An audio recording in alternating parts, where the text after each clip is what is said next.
With that, Bill Oram at The Athletic. We should be their PR firm today. He's been covering the Lakers for almost a decade. Actually, he's covered them more than that because he covered them with local newspapers. Orange County Register covered the Jazz as well.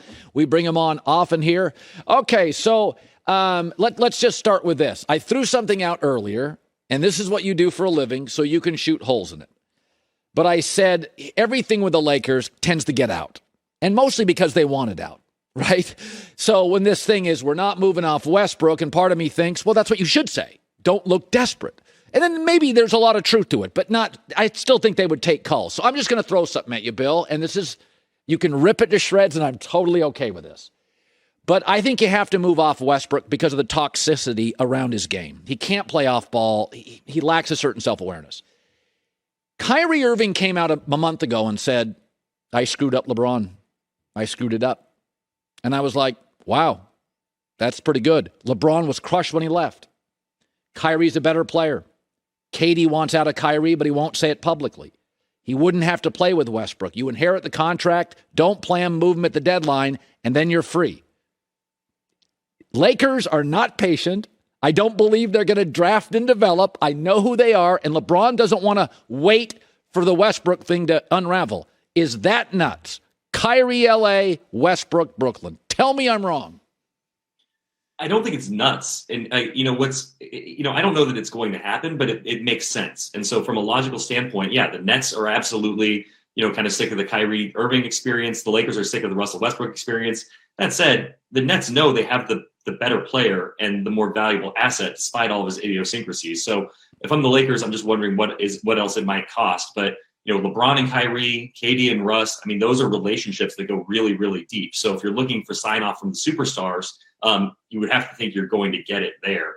I feel like it's one of those deals that it maybe almost makes too much sense on the outside. But I think the Nets are very much in win championships now. And you have an all-time great in Kevin Durant.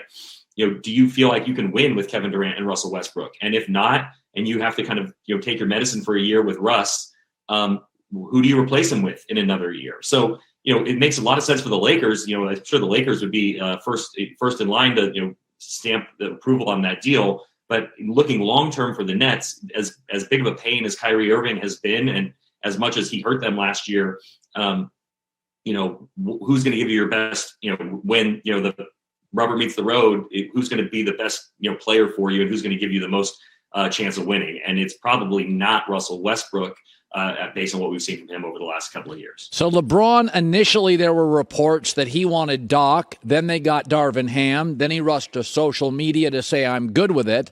I don't know enough about Darvin Ham. I remember him playing, I think, for a Pistons team that beat the Lakers. That jumps out to me.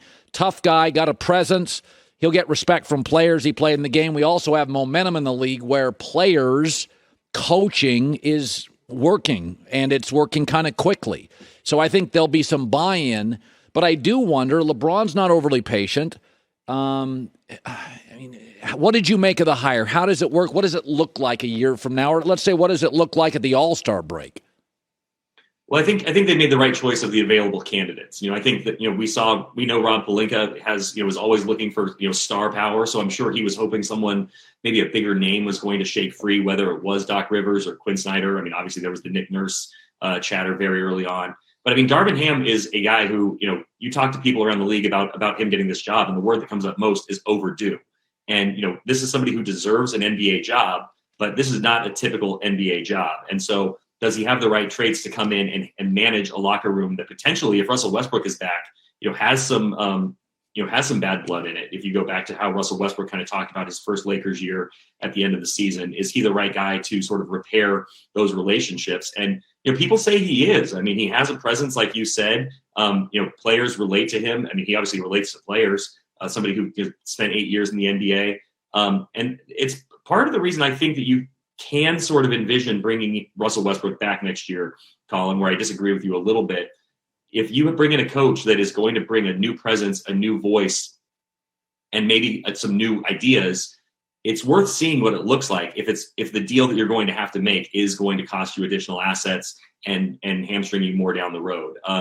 I'm really interested to see how Darvin works with LeBron and AD, because he has talked about, in interviews in the past about holding every single player accountable, not just, the role players you can make an example of, but really holding star players accountable as well. And now he's got probably, he's got a great opportunity here, because he's got 2, if not 3 superstars who all kind of come with their own quirks, especially when you talk about LeBron and Russ. LeBron says he likes being coached, and then you see sometimes that maybe that's not as true as it sounds. So, but I think having the LeBron seal of approval is huge from Darvin Ham. You could look at it just as what else is he going to say? Of course, he's going to tweet that he's excited about the coach, but he doesn't always do that, and he doesn't always come out and say, I believe in our coach. He likes to let things take time. If you go back to Luke Walton and even Frank Vogel, those have been things that have developed over time. So an instant stamp of approval from LeBron on Darvin Ham, I think, is a big deal for this Lakers team going forward. It sets an important tone. So, James Worthy came out recently, and he sounded a little like old guy on the lawn, a little bit like they don't draft and develop. And my takeaway is, well, either do the Yankees. There's some teams, Green Bay needs to. Lakers don't really need to. This is a city that, like Miami Heat, draft and develop a little, but the bottom line is a lot of players in a winter league want to play in a state with no state tax with beautiful people. Like, not everybody is a draft and develop franchise. So I didn't think that was a fair criticism. But this is a really old roster, and there's limitations on what you can do in a year. There's been push and pull on LeBron's influence. Klutch says it's not as great as stated. Most of us believe it is. He is entering his 20th year, Bill. He's almost doubled his net worth in 5 years. This has been very good for his business and tremendous for his family. LeBron likes it here a lot. And I think the Lakers have more leverage in this than maybe LeBron or Klutch are comfortable with. Where does the Laker front office, Pelinka, Jeannie, Klutch, LeBron, Bill, where does it stand today? I think that it is, I think everybody feels like they need one another in this situation. I mean, the Lakers, as we've seen, are really nothing as an NBA power player without a star, without an A-list star. And if it's not LeBron, the question becomes, who is it? Yeah, if you have cap space and you can throw it at somebody in 2-3 years, that's great. But, you currently have the face of the NBA. And that is something the Lakers value as much as almost anything else. And by the way, a guy who, there's every reason to believe you can still win with. So they really value him, and they value what employing LeBron James represents to the rest of the league. Kids are going to grow up watching LeBron as a Laker. That's going to help. That's going to help cultivate not only fan base, but players feeling an attachment to the Lakers when they become free agents themselves. And how they treat LeBron is going to influence how other players view the Lakers when they're free agents. So if, you say they have leverage with LeBron, well, if they trade LeBron to Indiana or someplace he doesn't want to go, no shade at Indiana, a beautiful place. But if they trade LeBron somewhere he doesn't want to go, or he doesn't sign off on, that's going to affect the willingness of other guys to come to LA. That's how the Lakers see it. So it's very important to them that they keep LeBron James happy and that they take care of him.